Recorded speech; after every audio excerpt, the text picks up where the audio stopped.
So welcome. I'm very happy to welcome Lewis Curtis today to speak to us about the Otter, 17th century wind-powered sawmill in Amsterdam. Lewis Curtis is a Hertfordshire-based conservation carpenter and consultant working primarily on timber frame buildings. He began his training in carpentry and joinery at college in 2005 whilst working in general construction before making the switch to the heritage sector via a degree in historic building conservation at the Building Crafts College in London, graduating in 2013. Lewis is a full member of the IHBC and the ICOMOS-UK Wood Committee, is a recent Queen Elizabeth Scholarship Trust Scholar, and has just completed an MSc in Timber Building Conservation at the Weald and Downland Open Air Museum. Congratulations, Lewis. Lewis's talk today develops from his time living in Amsterdam between 2017 and 2021, where he says he was able to fulfill a long-held wish to discover and work on historic windmills.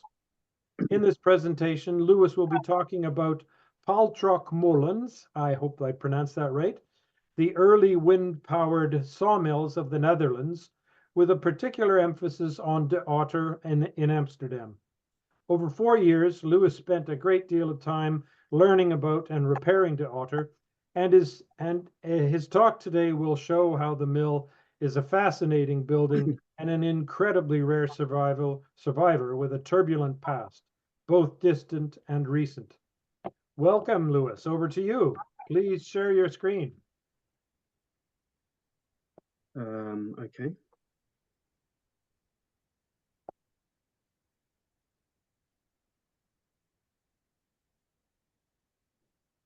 How are we doing?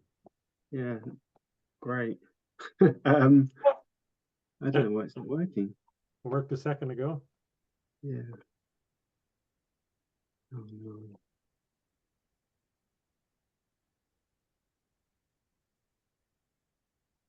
Where's the shit? Oh, no, sorry. Bottom. Yeah, yeah. Green button, share. Okay, I'm good. I'm good. Excellent. Where is the play button? Top left. The little slide projector thing. Yeah, I can't see it because the toolbar's in the way. But Oh hell. Okay. There's another button, isn't there? Is that one? Yeah. Yeah, bottom right. Cool. There we go. Excellent. All right. Thank you for the intro, Doug. You said I completed my MSc, but I haven't. I'm only halfway through, so oh, sorry. a long slog to go. Okay. Can I ask everybody to, before you start, Lewis, can I just remind everybody to mute your microphones, please? Thanks. Okay, so this talk is a real mix of history, technical. No, someone's still mute. Okay, I'm going to go in and sorry, Lewis, we'll make sure everybody's off.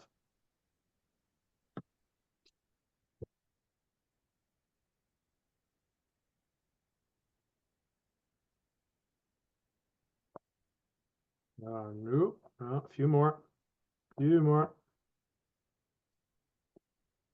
Okay, Lewis, just you and me now. Crack on. Okay, so this talk is a real mix of history, technical information, and coupled with my personal experiences. I think it's a really fascinating story with many different avenues to explore. So I really hope this talk gives you a feel for it all. I've included a number of short video clips as I think they really help to illustrate how a machine like this works. They're not huge files, so fingers crossed they come through without issue. And I can see we've got some Dutch colleagues watching, so I apologise to them in advance for some bad pronunciation. You taught me well, but I've forgotten quite a lot. And yeah, questions at the end. I can see there's a couple of people in the audience who will be able to answer anything that I struggle with. So that's always handy. So in this presentation, I'll cover introduce the early wind-powered sawmills of the Netherlands, known as Paltrokmolens. We'll look at their construction, how they work, and the variations in design. Then we'll explore how the sawmills were established in Amsterdam, including what may be the first planned industrial area in the world. I'll look at the Otter and map its turbulent history from 1631 until 2017. And then finally, we'll look at the Otter from the time I first encountered it in 2017 to the present day, including its current challenges. So what is a Paltrokmolen? As much of the Netherlands is flat and situated below sea level, the Dutch could not take advantage of gravity-fed water mills like its neighbouring European countries. And so, as with other industrial operations, the Dutch turned to wind power. Following many years of development by inventor Cornelis Zoon van Oudgeest, he's shown here on the left, the wind-powered sawmill is patented in 1592. The drawing below was included in the patent document and shows a hollow post mill, which has been adapted for sawing operations. The 17th century print on the right commemorates the invention, and there's an image of his prototype mill, the Uffertje, in the middle there. This mill design was developed further into what we now recognize today as a Paltrokmolen. The importance and impact of this invention cannot be underplayed in relation to the development of the Netherlands during the 17th century. Its efficiency in converting trees to planks and beams is credited with greatly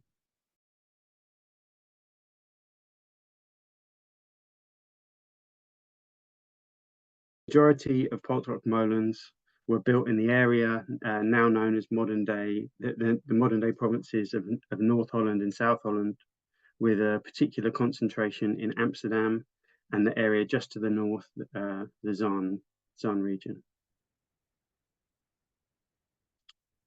Unlike most windmills, the working area of the Paltrokmolen is exposed, and it resembles a shed which is open on three sides. The covered side extensions accommodate the long sections of timber being sawn, as well as protecting the saw floor and millers from the worst of the weather. The name Paltrokmolen seems to develop as a result of the mill's resemblance to a garment, a kind of overcoat often worn by those on horseback to protect them from bad weather, as displayed by this chap on the right in a painting from 1564. Interestingly, this type of garment seems to have been out of fashion by the third quarter of the 16th century, and yet it's used as a nickname for this mill type in the early 17th century. So, this type of mill was constructed from the early 1600s right up until the mid 16th century, despite being superseded by another more robust and efficient windmill design later in the 17th century. It hung in there. There would have been hundreds of this type of mill in operation, but today there are only 5 remaining. Starting from the top right, we have the Otter in Amsterdam. Built in 1631, it's the oldest and most original Paltrokmolen in the Netherlands. More about this one later. Below, we have Mijn Genoegen, or My Pleasure, it's called. Original construction date is unknown. As was fairly common with all types of windmills, this mill has been relocated twice. Once from Dordrecht to Numansdorp, both in the province of South Holland, and then on to Arnhem Open Air Museum in the province of Gelderland, where it underwent a full restoration in the 1980s. At the bottom left, we have the Eenhoorn, or the Unicorn, located in Haarlem. Original construction date also unknown, however, it's thought to be 18th century. It underwent a restoration in the 1960s and has had plenty of repairs since then. The mill is owned by the municipality of Haarlem and is in good working order. Above, we have the Hero Joshua, located in Zaandam. It's just to this area just to the north of Amsterdam. It was built around 1719 and ceased functioning as a commercial sawmill as late as 1949. It was fully restored in 94-95, and and it's located just to the south of the Zanderschans windmill park, in Zaandam. And finally, top left, we've got the Carpentry, which is also located in Zaandam, but this is in the Zanderschans, the windmill park just to the north of Amsterdam. This mill is a 20th century reconstruction of a 1731 mill, which was destroyed by fire in 1903. So, the construction of the Paltrokmolen. It's built with a square frame which tapers as it rises. It's essentially a post mill where the majority of the mill is supported on a large central king post. However, the difference between this and typical post mills is the extra support and stabilization that's required for the increased space and loading of sawing operations. And this is provided by a wooden roller bearing around the base. The central king post supports approximately 80% of the mill's weight, and 40 or so rollers made from elm support about 20%. These cylinders, which help with rotating the mill, roll on a thick oak ring beam, which is located on top of the brick foundation. You can see the mill's timber frame construction, including the large central post in the drawing on the left, and the wooden roller bearing is on the right there, on top of the foundation. Before any sawing can commence, the mill must first catch the wind. The whole windmill is rotated in order to face the wind. This is achieved by tying a rope to one of the anchor points located in the ground around the mill. A windlass to the rear of the mill is turned, and tightening the rope, this effectively pulls the mill towards the anchor point. This operation is repeated, moving from anchor point to anchor point until the mill is in the desired orientation. The mill can be moved by one person, but it's a lot easier with 2 or 3 working together, particularly if the wind direction has completely changed and you've got 180 degrees to go. The miller should constantly keep an eye on the wind direction and make any adjustments to the mill's orientation to ensure maximum productivity and efficiency. The huge success of this sawmill is as a result of the revolutionary use of a crankshaft. The crankshaft converts a rotating force supplied by wind power from the wings into an up and down force used to power the vertically mounted saw frames. In the drawing on the left, you can make out the 3 saw frames in the lower part of the mill. The close-up on the right of the cap, it shows the crankshaft in black here. There had been some earlier water-powered sawmills, even dating from the Roman period, which used either cams or a single crank to move saw frames, but they were far more crude and just nothing on this scale. The crankshaft of the Paltrokmolen is about 10 centimeters in diameter and formed with 3 cranks spaced at 120 degree intervals. These cranks are attached to these long vertical timbers or connecting rods, which attach to the saw frames below. As the crankshaft rotates, each crank rises and falls to produce an up and down motion, which translates into a reciprocating movement at the bottom of the connecting rods. So in this short clip, we'll see the workings inside the cap of the mill. The large shaft just visible at the top, or it might be out of shot actually, is the wind shaft. This is attached to the rotating wings outside in the wind. In this particular case, the wind shaft is connected to the crankshaft below by the large tooth brake wheel. It's here, and it's meshing with the pinion wheel below, which is attached to the crankshaft. The crankshaft is supported in bearings, and for every turn of the wind shaft, the crankshaft turns 2 1/4 times. In the foreground, you're going to see 2 of the cranks on the crankshaft rotating, and there's another one out of shot just behind. We can now see how the rotation force provided by the wings is being changed into an up and down or reciprocating force via the crankshaft.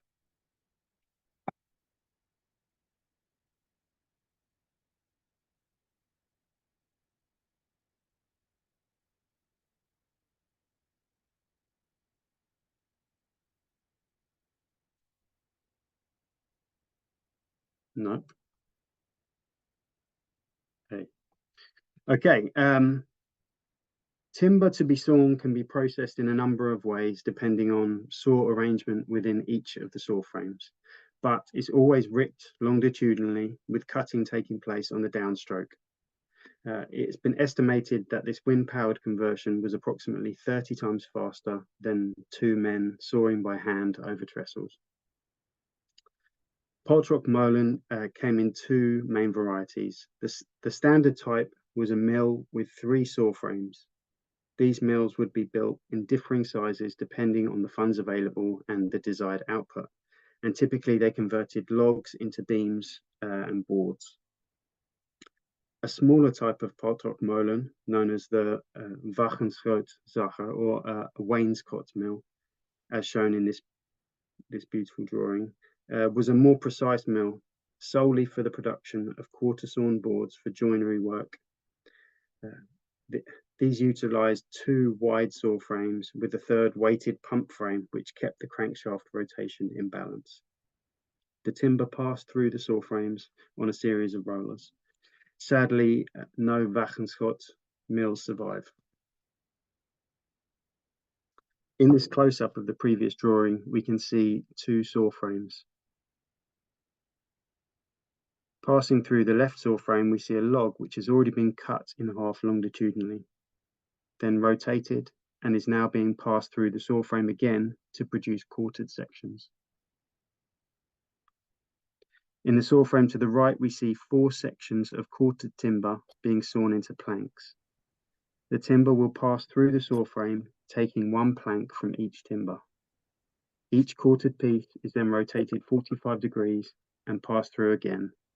This conversion type is known as quartered and rift sawing. This short video clip is taken from the side of the sawing floor, and it helps to illustrate the relationship between the rotation of the wings and the reciprocating movement of the saw frames.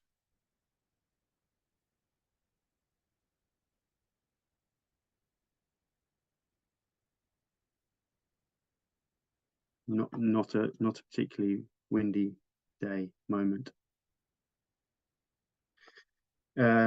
And this next short clip, it shows the front saw frame rising and falling. Here it's been set up with 8 saw blades in the saw frame to produce through and through sawn boards. Again, not a very windy day, so it's a little slow, but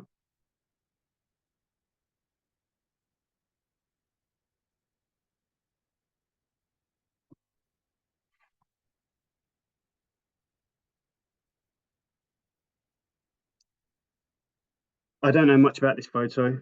I don't know where or when it was taken, but I thought it was great, so I've included it. It shows a large log being processed through the central saw frame of a Paltrokmolen.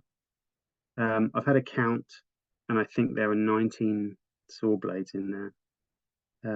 So that's a pretty large diameter log, 60 or so centimeters being sawn through and through. Yeah, nice one. The wind was not just employed to power the saw frames, but also other key operations on this very cleverly designed windmill. Trees are dragged towards the mill from the nearby canals or storage ponds by a winch system located in the base of the mill, as shown on the left. They're then lifted up to the sawing floor via a crane and a winch. The crane is clearly visible on this historic photo to the right. The crane is then swung around into the mill, and the log will be deposited onto one of the sleds for sawing. Here we see one of the sleds. The timber has been sort of restrained and lashed, and these saw sleds, they move through the saw frames by way of a rack and pinion system. The sled slides forward as the saw blades rise and travels about a centimetre per stroke. We can't talk about sawmills without at least touching on the timber trade, so I'll briefly mention it here. There are virtually no forests in the Netherlands. and the country has long relied on trade with the Baltic states, as well as Germany and Switzerland, to supply timber. As I understand it, timber from the Baltic was usually hewn square, as the merchants did not want to waste valuable space in their ships transporting what would eventually be waste. By contrast, the timber supplied from the south did not arrive in ships, but instead was floated down rivers on large rafts, in large rafts. Whilst much of the timber was sawn and used in the Netherlands to feed the booming ship and house building industries, a large proportion was also exported, with some coming to the UK. I'd be really interested to find out what proportion of timber imported to the UK originated from Southern Europe, as opposed to the Baltic region, which is more frequently referred to. As illustrated in this photograph, Paltrokmolens were always traditionally located next to water, as this was the most convenient route for the raw materials to travel. Here we can see logs being stored all around the mill, which appears to be on an island accessed by a bridge. It's possible to make out painted traders' markings on the end of the logs, and this is a subject I'd really like to learn a bit more about, and what relation it may have to the Baltic shipping marks we see scribed on bulks of softwood imported to the UK.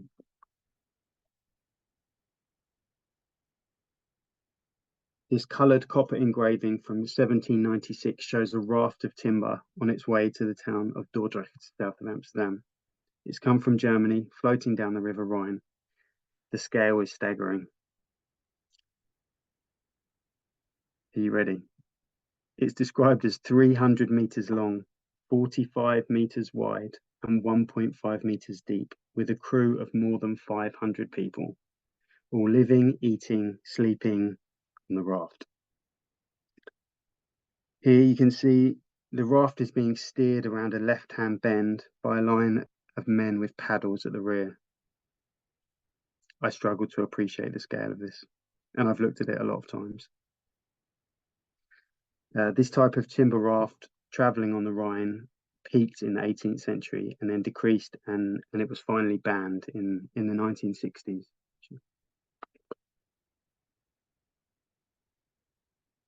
Now we move on to sawmills being established in Amsterdam. During the 16th and 17th centuries, the population of Amsterdam swelled as skilled migrant workers and wealthy citizens moved north from the Spanish-controlled southern Netherlands, modern-day Belgium and Luxembourg, to the safer and more tolerant north. The new Dutch Republic would become a centre of science, technology, philosophy, and the arts.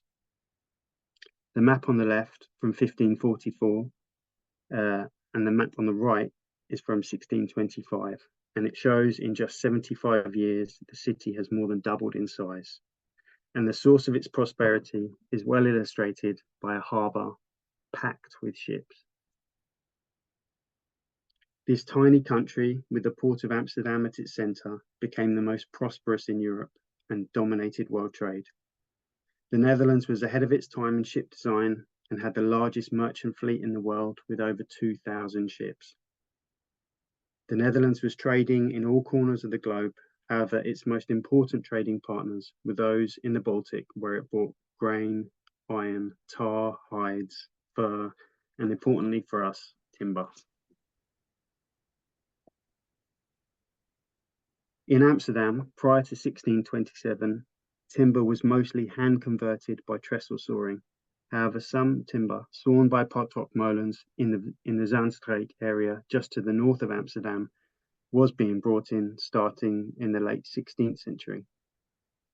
This flow of timber from the fast and efficient new sawmills increased, resulting in the hand sawyers no longer being able to compete and eventually the Guild of Sawyers being dissolved. In the few years following 1627, the timber buyers of Amsterdam now had little choice in sourcing materials from outside the city to the north. And by 1630, there were already 53 Paltrokmolens operating there. In 1631, a group of 21 Amsterdam timber buyers, in collaboration with the city of Amsterdam, set up a company to establish a number of sawmills for timber production for the city. The city of Amsterdam designated an area to the west, just outside the city walls and adjacent to the large Kostverlorenvaart Canal, and this was a favourable location due to the prevailing southwesterly wind. The company constructed 5 sawmills here, with the Otter being one of the first in around 1631 and a further 7 to follow. Once the first mills were operational, the city of Amsterdam banned the import of sawn timber, so that all wood for use in the city had to be converted by the newly established sawmills. This map shows the Otter, along with the other new sawmills that were built and located in what has been described as the first planned and purpose-built industrial area in the world. This was, however, short-lived, and there was much disagreement between the owners, and the company was dissolved in 1638, and this allowed the mills to be sold off and new privately owned mills to be established. The Otter is shown by the orange arrow top left.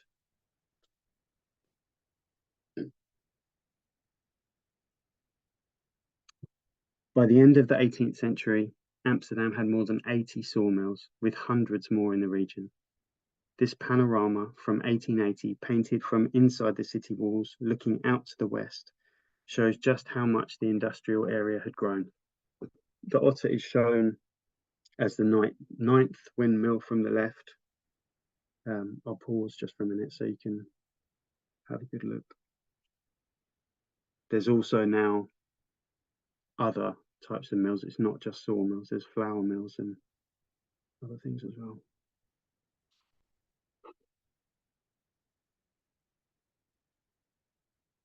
This next image, taken sometime before 1878, shows the same area as the previous painting, but from a different viewpoint. When I first saw the panorama painting, I was amazed, but I couldn't help feeling it might be a bit of an exaggeration. So it's fantastic to be shown this photo, which tells a similar tale.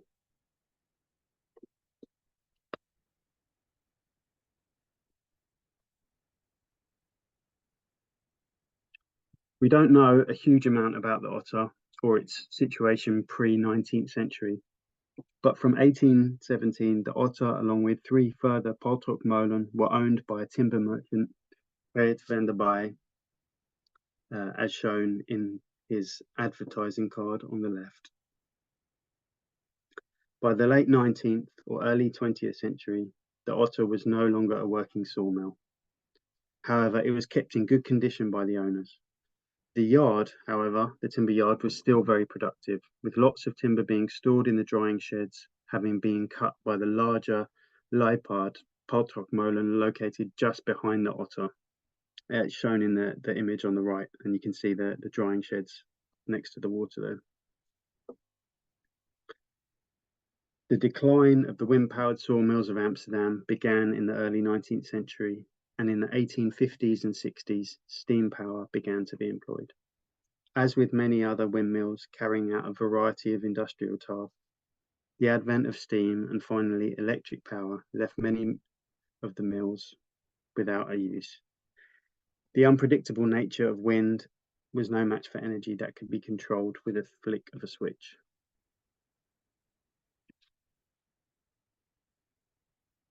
In 1925, the Otter was struck by lightning, but somehow it did not catch fire and burn down.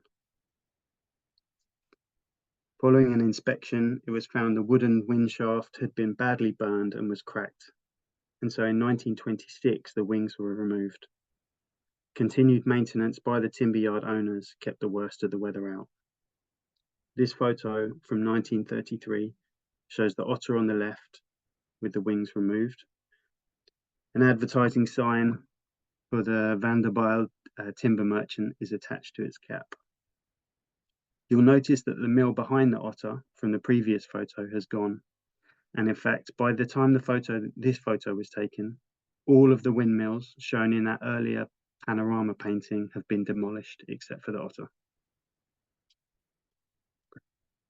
It's perhaps most surprising that this redundant mill somehow survived World War II, and particularly the desperate winter of 1944-45, when Amsterdam starved and every last scrap of wood was burned to keep warm. In the following years, the Otter lay dormant as the city of Amsterdam grew up around it. The fact the mill still stands here in its original location, along with the miller's house and the associated drying sheds, so close to the centre of the city, is truly remarkable, as hundreds of similar mills were demolished.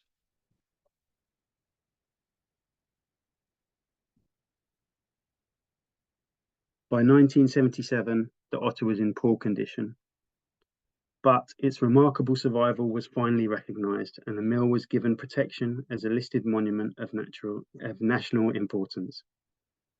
This was a first important step and started to build momentum for restoration of the mill, but there will be a long time to wait.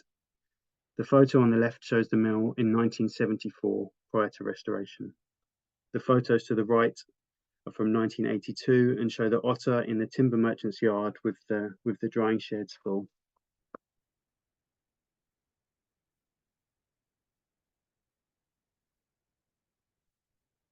Major restoration works finally began in 1994 and were completed in 1996. The works were carried out by the millwrights of Sandijk.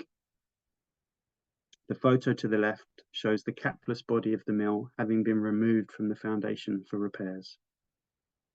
A highlight of the restoration was the reinstatement of the huge 70 by 70 centimetre section timber wind shaft, a rarity in Dutch mill restoration, as they're typically replaced with cast iron units. The new cap with wind shaft is shown on the right prior to being lifted into place, and below with it in place and the wings installed.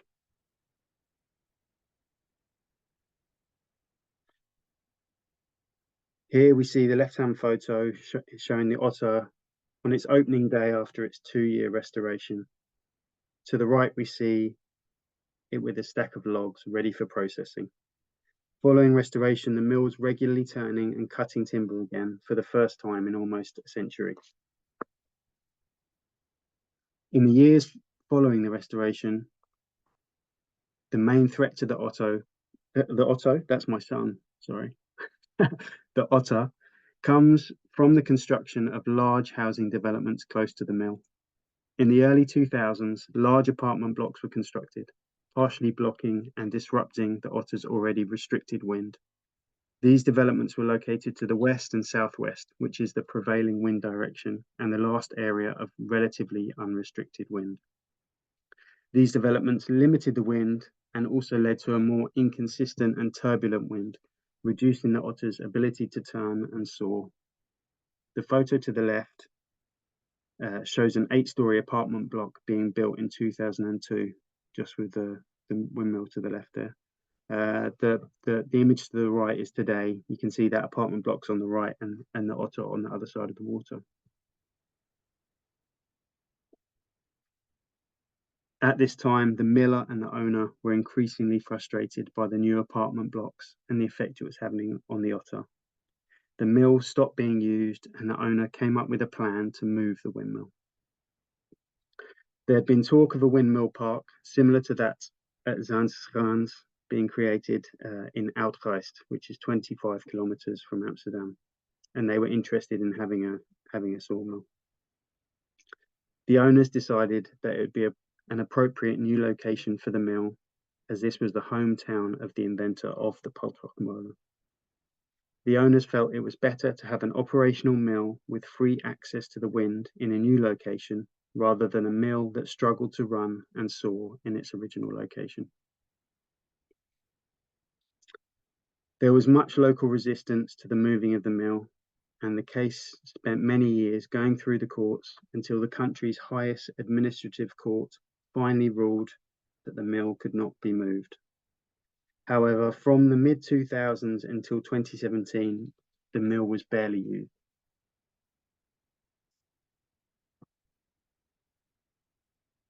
So I moved from the UK to Amsterdam with my wife in 2017. My plan was to find similar type of work that I've been doing in the UK, mostly conservation and timber frame carpentry.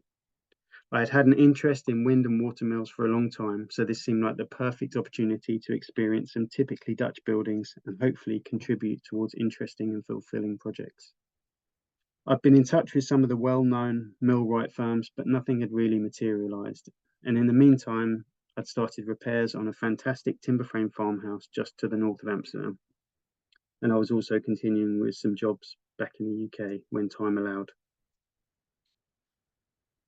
One day in 2017, while cycling through the city, I spotted a strangely shaped windmill in quite a dilapidated state, surrounded by several run-down, weatherboarded outbuildings. The site was totally overgrown and locked up, and on closer inspection, it was clear the mill had not been used for many years. Its cap, as you can see on the right there, was covered with a tarpaulin. I tried to get in contact with the owner, but had no joy. And in the meantime, I began to read about and research this curious-looking windmill. And the more I learned, the more I was interested. Wind-powered, timber-framed sawmill. What's not to like? A year later, during the annual Open Molendag, where the country's windmills are opened up to the public for free, I saw that the dilapidated windmill was indeed open for visitors.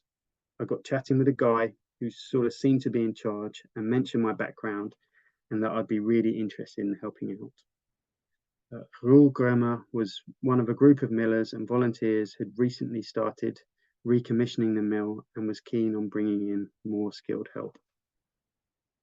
The millers and volunteers organised some initial maintenance and clearing of the site, and it was around this time that I was able to get involved. The mill was being run for the first time in many years, and the whole neighbourhood was happy about it. Around this time, the mill and site came into new ownership. Although there was a little initial friction, the owners and millers soon got on well, and the Otter and the wider site began a journey of steady improvement.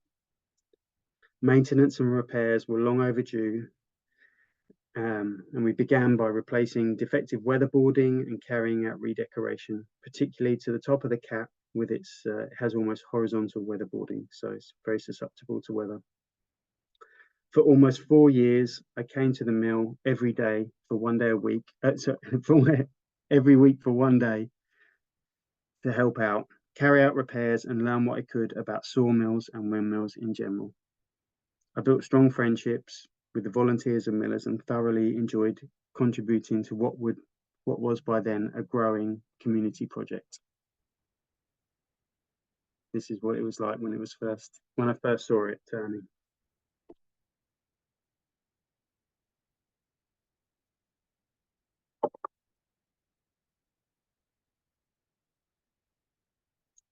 Initially, the mill was being turned by the wind, but the saw frames were not operating. In fact, a log had been left midway through sawing from some time in the mid-2000s, with saw blades still embedded. Weald, the miller, visited a more recent example of a working sawmill and learned about the sawing processes, including sharpening and setting of teeth. It was great to bring some of the rusty blades back to life and get them cutting again. The images on the left show a couple of the saw blades removed for cleaning and sharpening, the tools for filing and setting, and the video on the right shows the first time I actually witnessed the mill cutting timber. We did have some initial teething problems, as you can see, the timber moving on the sled, but it was just amazing to see.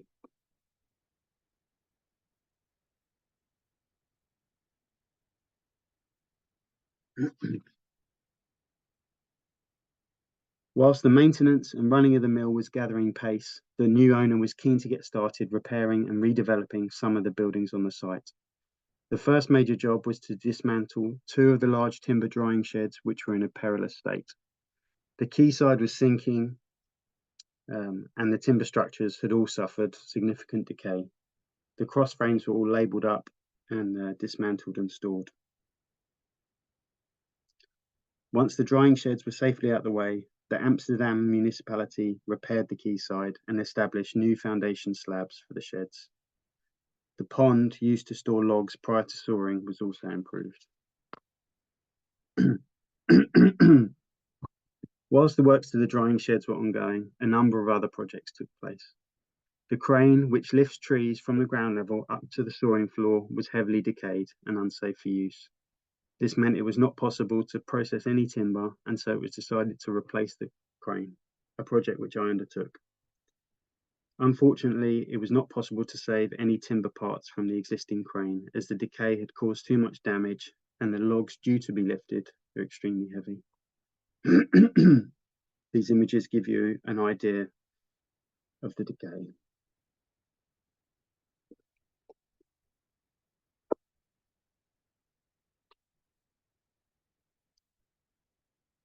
So, making a new crane. We were lucky to source some wind-blown oak from just a couple of kilometres away at the Vondelpark in the centre of Amsterdam, as well as some other timber from woodland to the northeast of Amsterdam. I hadn't built anything like this before, so it was a nice challenge, as well as a bit of a head scratcher.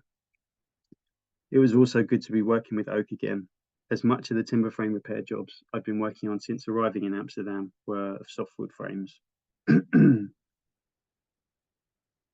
In April 2021, we were able to lift the crane into place. We actually hoisted it using a block and tackle attached to one of the wings of the mill, which was fun. The crane has since been used to lift some trees. However, more work is required on the wind-powered winching system before anything really heavy is lifted.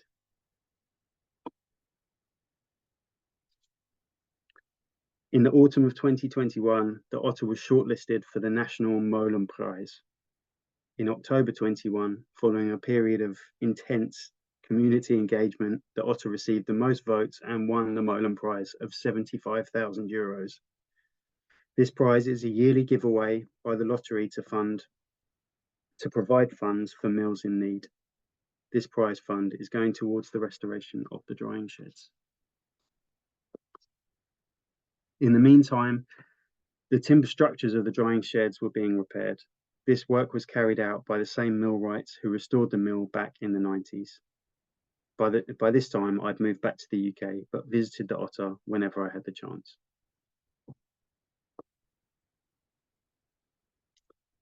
The drying sheds were re-erected on the new foundation, and as of last week, the roof coverings were almost complete.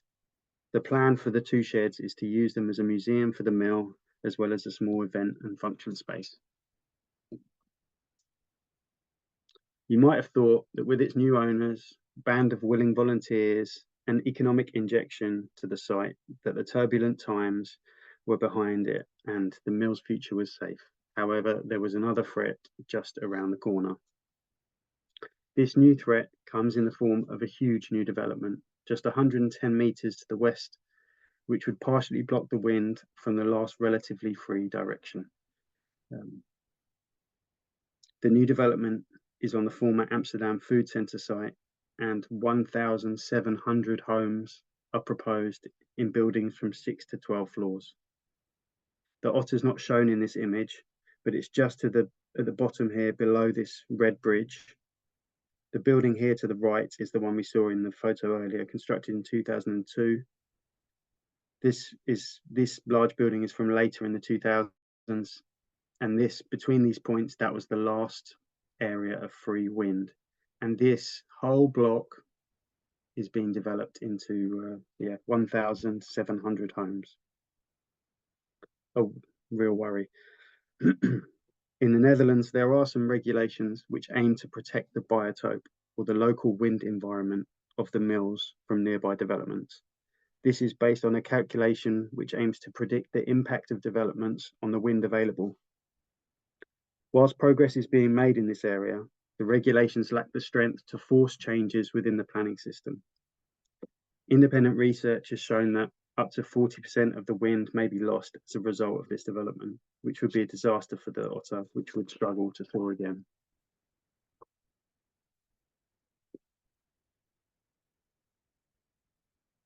This, my penultimate slide, it shows on the left the Otter in around 1900 and the same view last week. What makes the Otter so special is the survival of the site as a whole, including the group of drying sheds and the miller's house. For this large plot of land in the centre of Amsterdam to have avoided redevelopment is remarkable. It survived economic boom and bust, world wars, urban expansion, and even a lightning strike, but its future is still uncertain. This final slide is a nice little video which shows the Otter looking eastwards towards the centre of Amsterdam. Remember, when the Otter was built, it was outside the city walls, and this just shows just how much the city has grown. While it's running, I have to say a huge thanks to the millers who were involved in the early stages of recommissioning the mill, including Roel, Robert Jan, Willem Rose, amongst others. If they had not pushed to get this mill running, I would not have been able to tag along for the ride. I've also got to mention Simona, Moraine, Eric, and the other volunteers who welcomed me with open arms and taught me so much. Thank you. That's it. Thank you, Lewis. That was brilliant. I'm sure if everybody's microphones were on right now, there'd be an enormous roar of applause. That was excellent. That was brilliant. Thanks so much. I should have also said quickly, I forgot something in there, but if you're in Amsterdam, go to the Otter. You have to go there. It's if you go on a Tuesday, you'll see it running, and someone there will show you around. And especially at the moment, as it's kind of in a transition state, it's fascinating to see, and it's a little snapshot into the past. So visit if you can. We'll be happy to show you. There we go. Wonderful. Eric's there. He's going to show you. Yeah. Wonderful. I mean, that's so inspiring, Lewis. Thank you so much.